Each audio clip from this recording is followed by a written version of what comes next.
नमस्कार मित्रों, पुनः आप सबका स्वागत है मेरे चैनल लोक रंग जय कृष्ण के संग। 16 संस्कारों की कड़ी में अब एक नई प्रस्तुति, नामकरण संस्कार, जो कि एक बहुत ही प्रसिद्ध संस्कार है और जिसको लगभग सभी सनातनी लोग करते हैं। तो हिंदू धर्म में 16 संस्कारों का विशेष महत्व है, सभी जानते हैं, और इन्हीं में से एक है नामकरण संस्कार, जो शिशु को आध्यात्मिक पहचान देने का एक पवित्र अनुष्ठान है। यह संस्कार न केवल धार्मिक दृष्टिकोण से महत्वपूर्ण है, बल्कि वैज्ञानिक रूप से भी यह शिशु के मानसिक और सामाजिक विकास से जुड़ा हुआ है। नामकरण संस्कार जन्म के 11वें, 12वें या किसी शुभ तिथि को किया जाता है। इस दिन विशेष मंत्रों का उच्चारण किया जाता है, जिससे शिशु पर सकारात्मक ऊर्जा और शुभ प्रभाव पड़े।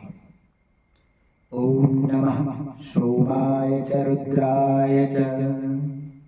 भगवान चंद्र और रुद्र को नमन, जो जीवन में शांति और समृद्धि लाते हैं। संस्कार के दौरान शिशु के माथे पर चंदन और हल्दी का तिलक लगाया जाता है।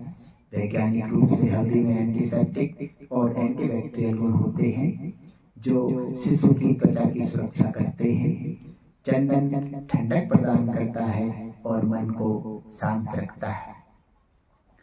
नामकरण का सबसे महत्वपूर्ण चरण है पहली बार शिशु के कान में उसका नाम उच्चारित करना। विज्ञान भी मानता है कि शुरुआती दिनों में सुनी गई आवाजें शिशु के मस्तिष्क पर गहरा प्रभाव डालती हैं और उसकी स्मरण शक्ति को विकसित करती है।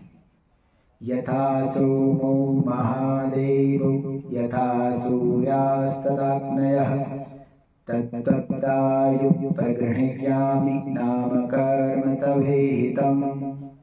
जैसे चंद्र, सूर्य और अग्नि जीवन देते हैं, वैसे ही यह नाम भी शिशु के जीवन में प्रकाश लाए, ऐसी कामना सभी के द्वारा की जाती है।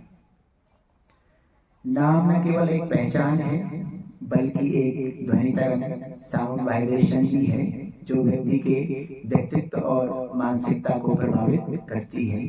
भारतीय ज्योतिष शास्त्र के अनुसार नाम शिशु की जन्म राशि के अनुसार रखा जाता है, जिससे उसके जीवन में सकारात्मकता बनी रहे।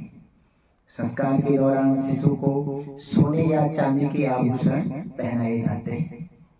विज्ञान के अनुसार सोना और चांदी प्राकृतिक रूप से ऊर्जा संचारित करने वाले धातु हैं, जो शरीर की रोग प्रतिरोधक क्षमता को बढ़ाने में सहायक होते हैं। दीर्घायु यशस्वी भव। यह बालक दीर्घायु और यशस्वी हो, ऐसी कामना की जाती है। संस्कार के अंत में शिशु को कुछ देर के लिए सूर्य की रोशनी में रखा जाता है। विज्ञान कहता है कि यह विटामिन डी के लिए आवश्यक है, जिससे शिशु की हड्डियां मजबूत होती हैं और उसका शारीरिक विकास सही तरीके से होता है। ओम सूर्याय नमः। सूर्यदेव को नमन, जो हमें ऊर्जा और स्वास्थ्य प्रदान करते हैं। संस्कार के अंत में परिवार के सभी सदस्य मिलकर खुशियां मनाते हैं, मिठाइयां बांटी जाती है और शिशु के उज्जवल भविष्य की मंगल कामना की जाती है। नामकरण संस्कार केवल एक परंपरा नहीं, बल्कि यह शिशु के जीवन की शुभ शुरुआत का प्रतीक है। यह संस्कार हमें विज्ञान और आध्यात्मिकता के गहरे संबंध को समझने की प्रेरणा देता है। धन्यवाद। आपके जीवन में सुख समृद्धि बनी रहे। आपकी सुख समृद्धि की कामना के साथ बहुत बहुत धन्यवाद। पुनः आपसे हमें रिक्वेस्ट कि आप इस चैनल को लाइक और सब्सक्राइब अवश्य करें और इस वीडियो को शेयर भी करें, ताकि अन्य लोगों को भी इसके बारे में पता चल सके कि नामकरण संस्कार की क्या क्या गतिविधियां और क्या क्या पद्धतियां होती हैं। बहुत बहुत धन्यवाद। आपका दिन शुभ हो। धन्यवाद।